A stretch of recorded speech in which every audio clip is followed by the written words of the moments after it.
সুনামগঞ্জে ভুয়া ব্যবসা প্রতিষ্ঠান খুলে পেঁয়াজ রসুনের পাইকারি ব্যবসার আড়ালে কোটি কোটি টাকা হাতিয়ে নেওয়া সংঘবদ্ধ প্রতারক চক্রের ৬ সদস্যকে গ্রেফতার করেছে rapid action battalion. RAB ৯ CPC ৩ সুনামগঞ্জের একটি বিশেষ দল মঙ্গলবার রাতে গাইবান্ধা জেলার গোবিন্দগঞ্জ থানাধীন শ্রীবর্দীপুর ঘোষপাড়া গ্রামে অভিযান চালিয়ে তাদের গ্রেফতার করে।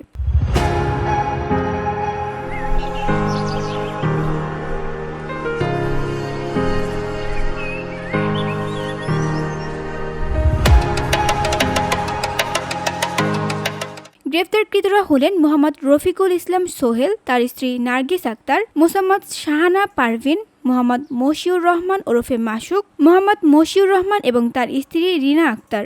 এরা সবাই কিশোরগঞ্জ জেলার বাসিন্দা।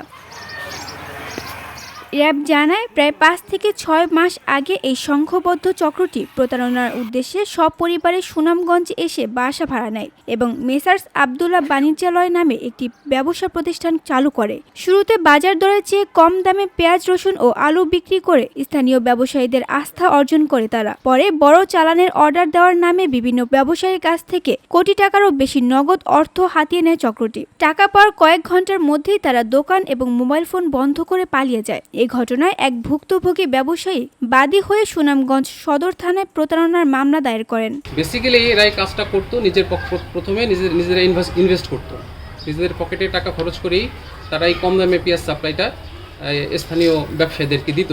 তো হঠাৎ করে একটা বড় চালানের কথা বলা হয় এবং তখন ব্যবসায়ীদের কাছ থেকে অনেক বড় পরিমাণে টাকা চায় যে একটা বড় একটা চালান আসবে, ৬, ৭, ৮, ১০ ট্রাক পেঁয়াজ আসবে, আপনাদেরকে এই চালানটা ধরতে হলে আমাদেরকে অগ্রিম টাকা দিতে হবে।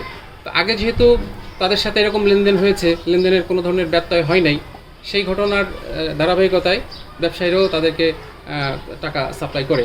এরকম অনেক ব্যবসায়ীদের কাছ থেকে প্রায় কারো ১০ লাখ, কারো ১৫ লাখ, কারো ২০ লাখ এবং কারো ৩০ লাখ পর্যন্ত টাকা এখানে ইনভেস্ট হয়েছে মর্মে শোনা যায়। এরকম যখন দেখা যায় কি যে দেখা গেলো ১ কোটি ২ কোটি বা তারও বেশি টাকা নিয়ে হঠাৎ করে এক রাতের মধ্যে তারা সমস্ত টাকা নিয়ে উধাও। পরে র্যাব ৯ সিপিসি ৩ সুনামগঞ্জের একটি দল গোয়েন্দা তথ্য ও তথ্য প্রযুক্তির সহায়তায় তদন্ত শুরু করে এবং অভিযানের মাধ্যমে প্রতারক চক্রের ৬ সদস্যকে গাইবান্ধা থেকে গ্রেফতার করে। র্যাব জানায়, এই চক্রটি পূর্বেও দেশের বিভিন্ন জেলায় একই কায়দায় ব্যবসায়ীদের প্রতারণা করেছে এবং বর্তমানে গাইবান্ধা জেলাকে টার্গেট করে নতুন ফাঁদ তৈরি করেছিল। VOD Bangla news desk.